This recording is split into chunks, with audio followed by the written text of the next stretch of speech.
Shtëpia e foshnjës së Vlorës strehon 26 fëmijë në ambientet e saj nga mosha 0 deri në 6 vjeç. Po pavarësisht se është një institucion me status të veçantë, Olta Ganaj, drejtoresha e këtij institucioni, pohon se problematikat me të cilat përballen këto foshnja janë të shumta. Fondi i bashkisë, ashtu siç dihet, nuk ka kaluar akoma, por megjithatë neve kemi fondin e Ministrisë së Mirëqenies Sociale dhe Rinisë, i cili për këtë vit mund ta themi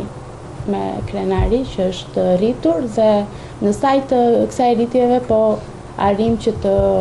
vazhdojmë të ecim para dhe pse fondi i bashkisë nuk ka kaluar akoma. Ganaj bën me dije se gjatë kohëve të fundit është vënë një tendencë në rritje e kërkesave për birësim, jo vetëm nga prindër shqiptar, por edhe të huaj. Atëherë, viti 2013 është mbyllur me 6 birësime, të cilët 3 kanë qenë me shtetas të huaj, pra kemi patur birësim ndërvendas dhe 3 me shtetas shqiptar. Problemet sociale-ekonomike mbeten shkaqet kryesore të braktisjes së fëmijëve nga çiftet e reja, ku mjaft prej tyre preferojnë të lënë kujdestarinë e këtij institucioni përkohësisht dhe më pas kryejnë sërish marrjen e tyre pranë ngjirit familjes me qëllim që ata të mos adoptohen nga familje të tjera.